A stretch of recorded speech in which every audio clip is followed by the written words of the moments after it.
Not so long ago, I was involved in helping out a local sporting team, under six boys that my son was involved with. I remember helping out. There was this one particular boy who couldn't seem to throw the ball as far as what the other boys could, and he looked very awkward trying to do so. He was a skinny, quiet kid, the kind of kid who would easily blur into the background that you wouldn't have otherwise noticed. Thinking that I could make a difference, of course, I thought I'd try and help him get his skills up to speed. But no matter what I try, this boy just seemed very uncoordinated. And it was frustrating too. It was almost impossible to separate myself from him and not take it personally. It was as if his failure was a reflection of my failure, and then I'd get so frustrated that I think he could tell that I was getting frustrated. Then that would make him feel worse, and then that would make me feel worse, and there was this just going around in circles. This negative cycle started happening, and you could see it in his face. It was starting to wear him down. He was very down and disappointed within a few weeks, and to be honest, I guess I started to give up on him almost. I just figured maybe he wasn't meant for a sporting future. Not much I can do. But I remember one day I saw him sitting on the sidelines and he was drawing, but I noticed that he was using his left hand to draw. And I remember I stopped and asked him, hang on a second, why don't you use your left hand to throw? Well, it turns out he'd been observing the way that all the other boys had been throwing the ball, and he just assumed that he was meant to do it the same way. So he's got this pressure from everybody around him saying, you must. Meanwhile, the little voice inside of his head is crying out, but I can't. So it's no wonder it was wearing him down so much. And of course, as soon as we started to get him to throw left-handed, then you could see the change straight away. And I don't just mean in how far or how accurately he could throw either, and that was obvious. You could see plain as day that he started to feel more confident. You could start to see him feel more engaged in the game, interacting more with the other kids, showing more initiative. He really started to come out of his shell, which is the whole point, isn't it? Because throwing a ball will only get you so far in life, but it's your beliefs about your own abilities, especially at a young age. That's what makes the most difference, doesn't it? And as I found out by talking to Mum and Dad later on, he was about to quit that week. He'd had enough. And his mum and dad had had enough of trying to keep pushing him each week, only to see him come home teary-eyed. It was very disheartening. His parents didn't want him to give up either, but they could see how much it was wearing him down, and they didn't know what to do. So you can imagine the difference that it made, not just to the boy too, but to his parents as well. And I heard that kid later went on to win all sorts of awards, and he even went on to captain the team later on down the track. So look, even though this, it was a great story and it worked out well in the end, but it leaves us with a very powerful message, doesn't it?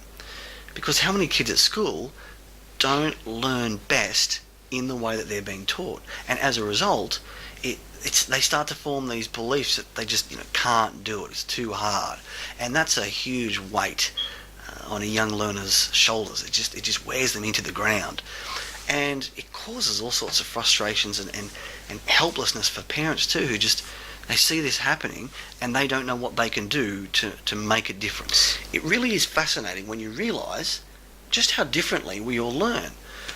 I saw a friend the other day. She's a school teacher at home working on the computer preparing lesson plans, and she's got a CD player blaring in the background playing, I think it was Pink, and I'm thinking, how can you concentrate now with music playing in the background? She says she concentrates best when listening to music. I mean, I need absolute silence to be able to concentrate, otherwise I can't hear myself think. Couldn't stand that. I had an ex who had to listen to talkback radio in the background while she was falling asleep. I don't think she even really listened to what was being said so much as she just needed the radio playing in the background so that she could fall asleep. Interestingly enough, when she'd wake up the next day, she'd already know the most important news broadcasts before they'd happened. So I think, listening to the radio during her sleep must have affected her dreams. So then the next morning we'd go and watch stories on the TV, and she'd go, "Hey, I already know about that." It was bizarre, but I couldn't stand it. Again, I need perfect silence to be able to concentrate, which probably explains a few things. Me personally, I need to put everything together visually. So when someone's looking at me, trying to explain something, I can't look them directly in the eye. I have to either look to the side or close my eyes to kind of visualize what they're saying, create a picture in my mind, so I can see an image of what they're saying. And people think that I'm being rude or ignoring them, but that's just what works for me. I was trying to explain a concept to a colleague the other day by drawing a diagram of it on the board, because that's how I learn best, visually. Meanwhile, she's sitting there, head down, doodling a picture on a piece of paper, leaves me thinking she's not paying attention. But she explained that no, she actually learns best by listening, and learns best when she's got something working in her hand. And that's very common. Look, it's weird sometimes, but we all have our little individual quirks, I guess, that helps our mind just take it all in deeper. And what's most interesting is in helping people to realise that, look, as long as you're learning, however you do that best, then that's the right way for you, and that's okay. When you look at what goes on in a classroom at school, teachers basically have to teach to what you call the middle of this sort of bell curve. Like a one-size-fits-all approach based on the average. From memory, the average dress size for Australian women, I read, was size 14 to 16, and the average shoe size was, I think, a size 9. So imagine that when you went to the store, there was just the one size and style, just the average, and that was it. It might be alright if you are the average size, but the further you fall away from the centre of that bell curve, the more uncomfortable you're going to feel stuck in a size that's either too big for you or too small for you. It's not going to feel right. But we just expect that when we go shopping, we get a choice of styles and sizes that feels comfortable for us.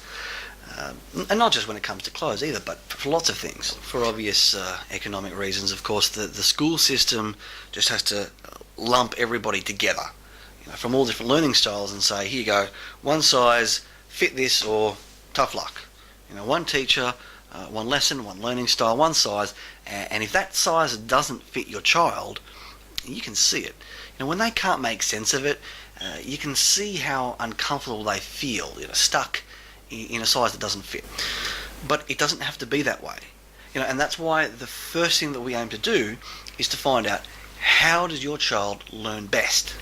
There's a few different assessment tools that we have that we can find out what a person's strongest learning styles are.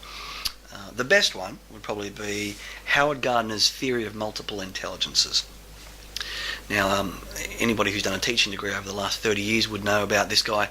Howard Gardner, very well respected professor of psychology at Harvard University. His theory found that there is no singular uniform definition of intelligence per se, but rather different areas of intelligences. So that's why you can have people who are potentially brilliant in one area but complete kind of dummies in other areas, and it leaves you scratching your head thinking, hang on, how can somebody who's so smart not be so smart in other areas? So his theory states that rather than try and lump everybody together, put everybody in the same mould, instead we're better off finding out what our particular strengths are and capitalising on those strengths to take advantage of our weaknesses.